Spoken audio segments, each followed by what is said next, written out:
बिस्मिल्लाहिर्रहमानिर्रहीम। अस्सलाम वालेकुम। MTH 100 फाइनल टर्म पास पेपर। ये पास पेपर मुझे मिले किसी ग्रुप से, ठीक है। ये आपके पास पेपर आए थे पिछले ईयर में आपके एग्ज़ाम में, फ़ाइनल में। तो इसी को मैं आज डिस्कस करूँगी, ठीक है। आपको आइडिया हो जाएगा कि कैसे प्रिपरेशन करनी है और कैसे क्वेश्चन आते हैं। तो MTH 100 से रिलेटेड मैंने काफ़ी वीडियो अपने चैनल पे अपलोड किए हैं। आई होप कि आपने देखी होंगी, नहीं देखी तो अभी आप जाके मेरे चैनल पे देख सकते हो, ठीक है। सबसे पहले तो एक क्वेश्चन आया था 2 मार्क्स का, राइट पाइथागोरियन आइडेंटिटीज़, ठीक है। तो इसकी पाइथागोरियन की 3 आइडेंटिटीज़ थी, ठीक है। ये आपके हैंड आउट में मौजूद है, ठीक है।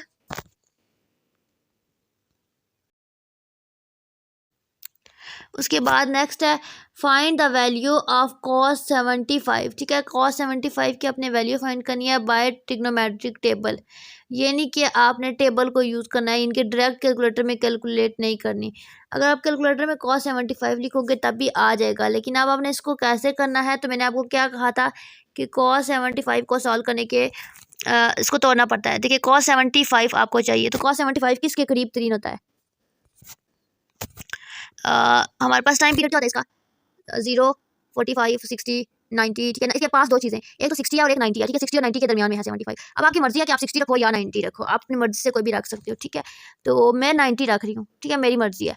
तो मैं अगर 90 रखूँगी तो 90 में ऐसा क्या प्लस या माइनस करूँ, मेरे पास 75 है तो 80 और 90, ठीक है। 15 और कॉमा 19 आ जाता है, ठीक है। लेकिन मैं अगर cos 60 रखती हूँ, ठीक है, यहाँ पे माइनस आएगा, यहाँ पे प्लस आएगा और यहाँ पे माइनस आएगा। क्यों? देखिए प्लस माइनस माइनस तो हो जाएगा, लेकिन अगर 90 के साथ होगा माइनस तो यहाँ पे भी माइनस आ जाएगा बड़ी वाली वैल्यू के साथ। तो इसके अकॉर्डिंग मैंने -15 रखा, 19 -15 था, ठीक है। अब cos 60 अगर मैं रख रही हूँ तो 60 और 75, तो 60 + 15 करो तो 75 होता है, ठीक है। बात की समझ आ रही है। तो ये आप cos का आपको फार्मूला पता है ना, 2 cos A + B cos A - B, ठीक है। अगर तो आप ऊपर वाली चीज़ लगा रहे हो तो cos A + -B और नीचे वाली लगा रहे हो तो cos A + B, ठीक है। अच्छा, यहाँ पे देखिए नेक्स्ट क्वेश्चन है find determinant of A. 2 number का क्वेश्चन आया था। अब आपके पास कोई भी ए मैट्रिक गिवन है, उसका डिटर्मिनेंट लेना है। तो यहाँ पे इन्होंने मैट्रिक नहीं लिखा, सो आपको डिटर्मिनेंट लेना आना चाहिए। डिटर्मिनेंट में हम क्या करते हैं, बेसिकली एक मैट्रिक होता है ऐसे, ठीक है, A B C इसकी इंट्रीज होती हैं या मैट्रिक के एलिमेंट होते हैं, ठीक है। अब इनको हम मल्टीप्लाई करते हैं, ठीक है। इन आमने सामने वालों को A और D को और इन दोनों को B और C को, और दरमियान में माइनस साइन लगाते हैं, सॉल्व आउट करते हैं और जो भी हमारे पास आंसर आता है वो आ जाता है, ठीक है। गिनती का कोई भी नंबर, ठीक है। ये सिंपल बता रही हूँ। अच्छा, उसके बाद है find the standard deviation of this. आपको डिफरेंट नंबर गिवन है, ठीक है। इस लाइन में इनकी स्टैंडर्ड डेविएशन को आपने कैलकुलेट करना है। अच्छा, find the point of intersection. आपने बताना है कि ये पॉइंट, ठीक है, कहाँ पे इंटरसेक्ट करें। आपके पास कोई भी 2 लाइनें होंगी, यहाँ से 2, और आपने देखना है कि दोनों पॉइंट लाइनें कहाँ पे मीट कर रही हैं, वो पॉइंट फाइंड करना है। तो ये भी तरीका आसान होता है। इसमें आपको करना होता है कि एक लाइन होती है, दूसरी लाइन होती है, उसको सॉल्व करके एक को कैंसिल करना होता है, एक की वैल्यू फाइंड आउट करनी होती है। फिर उस एक की वैल्यू को पहली वाली इक्वेशन में पुट करके या दूसरी वाली में दूसरी की वैल्यू फाइंड आउट करनी होती है, और वो जो पॉइंट होता है उस पॉइंट को हम कहते हैं पॉइंट ऑफ इंटरसेक्शन, ठीक है। अच्छा, आपने स्लोप फाइंड आउट करना, तो स्लोप ये आपको पॉइंट गिवन है, तो देखिए स्लोप कैसे फाइंड करते हैं। m = y2 - y1। अब y2 हमारे पास है 1, y2 और -y1 है हमारे पास 6, ठीक है। तो 1 - 6 और x2 - x1 नीचे आएगा।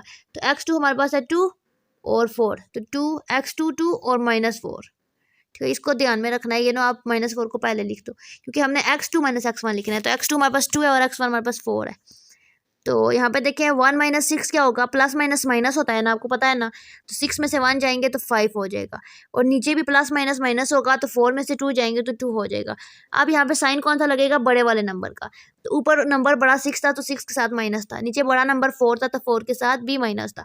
तो माइनस माइनस कैंसिल हो जाएंगे और इसका आंसर आ जाएगा 5/4। उसके बाद नेक्स्ट क्वेश्चन है गिवन द सीक्वेंस, ठीक है। आपको सीक्वेंस गिवन और आपने 5th टर्म निकाली है। अच्छा, आप चीज़ें मैंने आपको कही थी, उनमें से क्वेश्चन आएगा, देखें वही क्वेश्चन आ रहे हैं। मीन टू से कि आपको जो चीज़ें बताई हैं वो आपने स्किप नहीं करनी। अच्छा, ये आपको 3-4 चीज़ें गिवन है और आपने 5th टर्म निकाली है। तो देखें सीक्वेंस की, अब ये ज्योमेट्रिक सीक्वेंस है या फिर अरिथमेटिक सीक्वेंस है।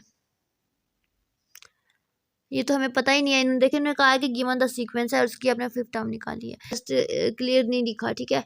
अगर तो ये लिखते अर्थमेटिक तो अर्थमेटिक वाला फार्मूला लगा लेते, ज्योमेट्रिक तो ज्योमेट्रिक वाला, ठीक है। तो ये जिस बच्चे ने फाइल बनाई है उसकी मिस्टेक है, ठीक है। पेपर में आपको मेंशन करेंगे कि अर्थमेटिक है, ज्योमेट्रिक है, ठीक है। तो tan y by sin y हमारे पास किसके इक्वल होता है, सेकेंड y, ये अपने प्रूव करना है।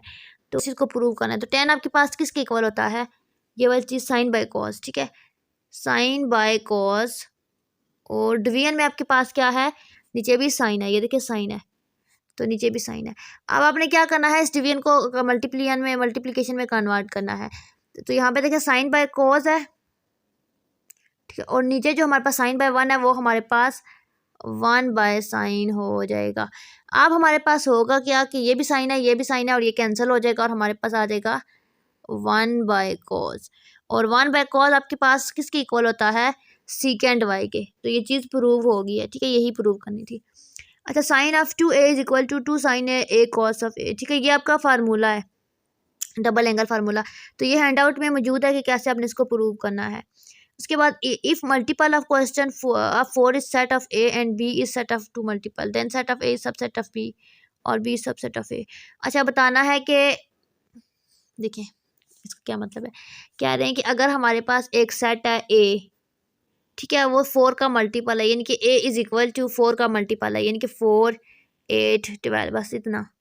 और b हमारे पास क्या है, 2 का मल्टीपल है, 2 4 6 8 10, ठीक है। और अब कह रहे हैं कि बताएं कि a b का सबसेट है या b a का सबसेट है। सबसेट का मतलब होता है कि जिस चीज़ का हम सबसेट लेते हैं ना, उस सेट के सारे एलिमेंट b सेट में हों। समझ आ रही है। अब a के सारे एलिमेंट b में हैं, a में 4 है, b में भी 4 है, a में 8 है, b में भी 8 है, ठीक है, और a में 12 है, b में भी 12 है। मीन टू से कि a is subset of b, a is subset of b, यानी कि a उस b का छोटा हिस्सा है, ठीक है। अब देखते हैं कि क्या b a का सबसेट है। तो उसके लिए हम देखेंगे कि क्या b के सारे एलिमेंट a में हैं। तो b के एलिमेंट कौन से देखें, 2 a में है, नहीं है, तो ये नॉट। तो इसका आंसर होगा a is subset of b, ठीक है। ये पूछ रहे दोनों में से कौन सा है। अच्छा, फ्रीक्वेंसी डेंसिटी क्या होती है, frequency density find out the width is 5 and frequency is 23। आपको फ्रीक्वेंसी 23 गिवन है, विड्थ गिवन है, और आपने डेंसिटी फाइंड आउट करनी है। तो डेंसिटी का फार्मूला आपने यूज़ करना है। डेंसिटी का फार्मूला आता है फ्रीक्वेंसी डिवाइडेड बाय विड्थ, ठीक है, फ्रीक्वेंसी डिवाइडेड बाय विड्थ। ये भी शॉर्टकट लिख रही हूँ, विड्थ w से वर्क होता है, विड्थ नहीं होता, बस आपने खुद लिख लेना है। जस्ट आपका कंसेप्ट क्लियर करना बेसिक पर्पज़ है मेरा, ठीक है। तो देखिए 23 है ऊपर, डिवाइडेड बाय 5 है, तो इसको सॉल्व आउट करोगे तो जो भी वैल्यू आएगी वो कैलकुलेटर में आप कैलकुलेट करके खुद लिख लेना, ठीक है। उसके बाद आपने नेक्स्ट में स्लोप फाइंड आउट करना है। तो स्लोप का क्या कहा था मैंने, ठीक है, इन पॉइंट्स का। तो y2 माइनस y1, तो देखिए y2 आपके पास क्या है 2, ये देखें 2, और माइनस y1 और माइनस 1, ये मुझे लगता है मैंने एग्जांपल आपको कहीं ना कहीं करवाई है, x2 माइनस x1, ठीक है, ये देख लेना क्योंकि ये पिछली बार आई थी, मे भी इस बार भी आ जाए, ठीक है। 2 और माइनस 1 हो जाएगा +1 डिवाइडेड बाय, देखिए -4 और -3, माइनस आपके पास माइनस होगा प्लस होगा, ठीक है। तो 4 और +3 7 हो जाएगा, और साइन बड़े वाले का लगेगा, यानी कि माइनस का लगेगा, ये यानी कि 4 के साथ जो है वो लगेगा, ठीक है। ऊपर प्लस प्लस प्लस हो जाएंगे और 2 और 3 आ जाएगा, तो इसका आंसर आ जाएगा 3/7 माइनस, ठीक है। ये आपके पास स्लोप आ जाएगा, और स्लोप को आप m से रिप्रेजेंट कर सकते हो, ठीक है, ये पूछ सकते हैं।